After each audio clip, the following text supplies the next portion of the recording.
Welcome to Waking Up America, the Not Morning Show. Today's news: the useful idiots at Black Lives Matter call out Biden, and the FBI warns of Catholic extremists. Let's talk about this while we still can. Also, before we get into the news here, I do have a bit of a channel update here for you guys. Episode 42 was struck and banned off of YouTube. I seem to have upset the trans activists. They are incredibly triggered right now. So if you guys want to see that video, please look in the link down below. It will take you over to Rumble. I implore you to go check out Rumble if you haven't yet. If you are on the right wing or you want to see free speech flourish in this country again and over the airwaves, please consider heading over to Rumble. It is the alternative to YouTube. They don't censor you for free speech, and it is a much better platform for creators.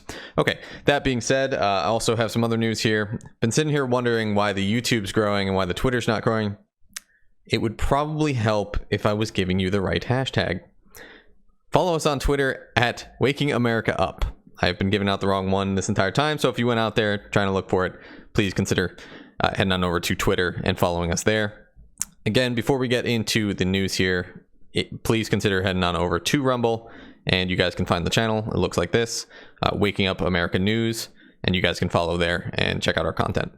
Additionally, if you'd like to support this content, consider buying me a coffee at buymeacoffee.com/wakeup. Like I said, our first video has been struck out. I don't expect not to be getting more strikes at some point. So if I disappear randomly, that's why. You can always follow me over at Rumble, find me there, or on Twitter. Don't allow the YouTube masterminds and censorship masterminds to strip you from this information. So please consider heading on over to those areas. You can find all of these links down in the description below. Okay, let's get into the news here. So, like I said, the useful idiots of BLM, and why do I call them that? Because they are the reason Biden got elected. They have continued to operate and be slaves to the Democrat Party. They have never ceased being slaves. They will continue doing their bidding here because they're useful idiots, and they're run by the communists who also are behind their organization and the riots that we saw under the Obama administration.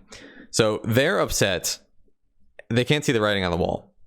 BLM founder accuses Biden elected officials of, quote, deep cowardice for refusing to defund police. Spoilers, they just wanted your vote. Quote, Black Lives Matter founder Patrisse Cullors, who is also guilty of corruption, accused President Joe Biden and other elected officials of deep cowardice for refusing to defund the police. Cullors, a self-described Marxist and co-founded BLM in 2013, like I said, communist movement. Cullors stepped down from her executive director position with the BLM organization after coming under fire for purchasing several multi-million-dollar homes with the donations. You definitely fought racial injustice there. Good job. It's truly a failure of leadership at the highest level, all the way up to our president, Cullors continued. This movement was able to help get Joe Biden into office, and yet, in his first State of the Union address, he yelled, "Fund the police." I like how in this sentence she still calls him my president. It's like they don't learn. They do not learn. Now, I'm sure you're well aware the defund the police movement is a stupid asinine movement. That being said, constitutionally, the only law enforcement that is constitutional is the sheriff's department. Those are the ones that are directly elected by the people and representative to them, state police or not. But we know that the effects of defunding police is incredibly dangerous. We have another article here which ties in perfectly, succinctly even. Seattle's violent crime rate hits 15-year high following defund police movement. It's like they hit peak communism in like a week when they took over territory. They ran out of food. There was crime rampant everywhere in Chaz and Chop. And now you see the after effects of Seattle. I don't know anyone that wants to move to Washington. In fact, there are plenty of people who are moving to free states from the state of Washington because Seattle and the rest of Washington have become just a crime-ridden hellhole. So let's look into some of the data here.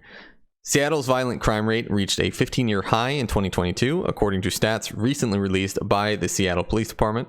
More than a year prior, the city slashed the department's budget during the height of the defund the police movement.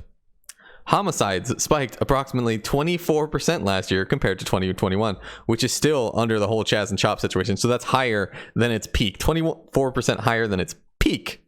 The report revealed that rapes increased by about 4%, while aggravated assaults jumped 5%, arson and burglaries declined.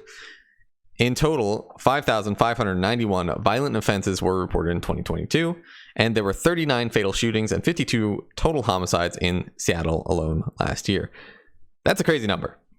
Okay, so the world continues to get crazy. There's another story here in Washington State. Again, it's like they want the criminals. Quote, "If you've done time in prison, have a heart for public service, and enjoy fast-paced work, a six-figure job with Washington State may await you." I'm so glad that they're just offering six-figure jobs to criminals. This can include both murderers and rapists, provided you meet the parameters. So, if you're looking for a job, all you have to do is go to prison first. Yes, let's incentivize people to go to prison so they can get six-figure jobs that you wouldn't be able to get with a high school diploma. Great. So this is a great system. Good job, Washington. Keep it up. We'll see how this works out for you. The state of Washington has a job opening, Director of Person-Centered Services, that pays up to $133,000 annually. And to be considered for it, you should possess a heart for public service, a knack for strategic planning, and enjoy working in a fast-paced environment, and also possibly murdered somebody. It's fine. Quote, "Oh, and you also need to have spent time in prison. You'll earn a minimum of $108,636 a year. Why would you not? I mean, you get 3 square meals a day. You can get a six-figure job when you get out. How is this not incentivizing people to go to prison?"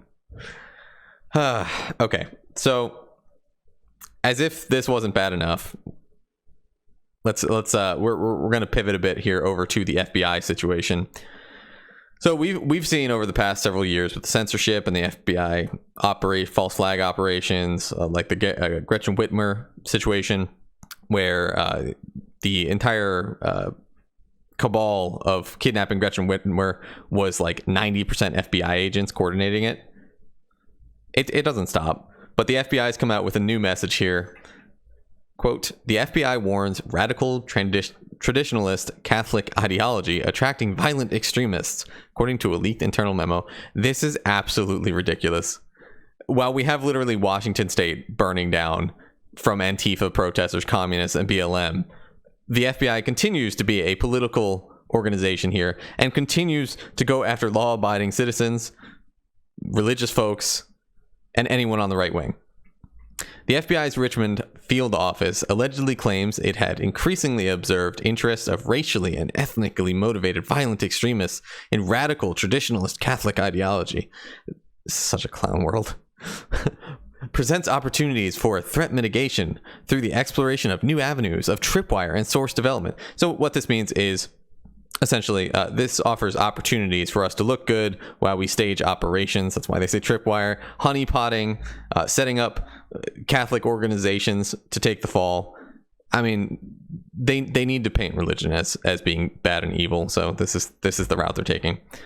Quote, "Radical Catholics are typically categorized by the rejection of the Second Vatican Council, Vatican II, as a valid church council, disdain for most of the popes elected since Vatican II, particularly Pope Francis and Pope John Paul II, and frequent adherence to anti-Semitic, anti-immigrant, anti-LGBTQ, and white supremacist ideology. Radical traditionalist Catholics compose a small minority of overall Roman Catholic adherents and are separate and distinct from traditionalist Catholics who prefer the traditional Latin Mass and pre-Vatican II teachings and traditions without the more extremist ideological beliefs and violent rhetoric." So basically, if you oppose the gays, you're a violent extremist, and if you don't support the pro-communist Pope, you're an extremist.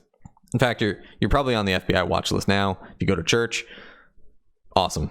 Now, this is, again, where the hypocrisy sets in again. While all of this is happening, while they are warning about, attacks from the right, white supremacists everywhere, there's literally no evidence of it.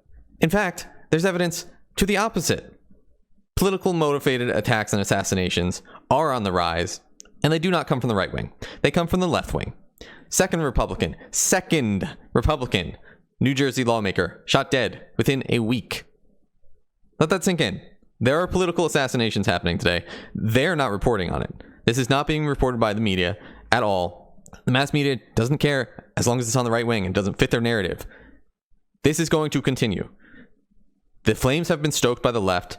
The flames have been stoked by Joe Biden himself, calling people ultra MAGA and all these evil names that we need to all stand against them. Anyone who doesn't believe in our mainstream narrative is a terrorist, says the FBI.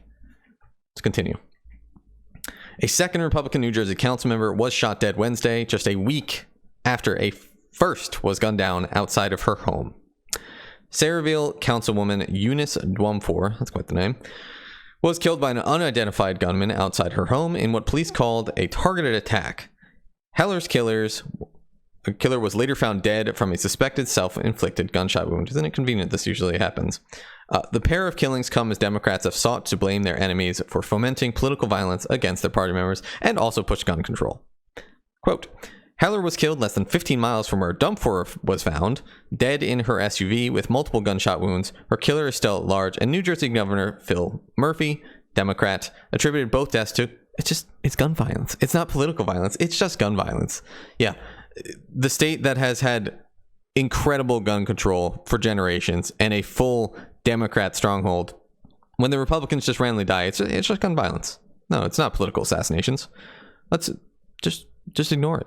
Let's not look at the world. Don't believe what your eyes are showing you in the situation that's going on right now with these political assassinations.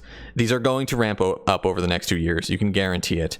The left's not going to stop. The media is not going to cover it. So it's dependent on people like us to talk about it, tell your friends, and wake people up to the situation. I made my spiel earlier about Rumble. Like I said, I don't think I'm going to be on YouTube very long. I'm going to continue speaking my mind. Doesn't really matter.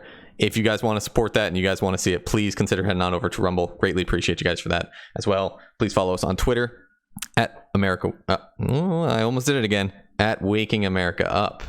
Man, I wish that was catchier. Alrighty. I do have one more thing to show you guys because I don't think you've gotten your daily dose of what the hell was that. So here you go. I've got a video here. I hope your bleach is handy. It's sad and funny. Again, it's like a crying clown. All the steps are it. I don't really know what to make of it. In fact, I don't even know what it is. In fact, I don't really want to know what it is, but enjoy. Here we go. So, all the steps are ready. I did the kitty cat pre-COVID surgery testy thingy. All done. I didn't oversleep. Jesus, you heard that shit? I'm excited. I get to pet the kitty when it purrs. I get to make it purr. Yummy. No, she thinks she's the first person to let that happen, right? But really, I get to touch it first. There you go. I'm recovering, and they giving me meds to not be pain, and I'm eating. I just ate a cheeseburger. Love you guys.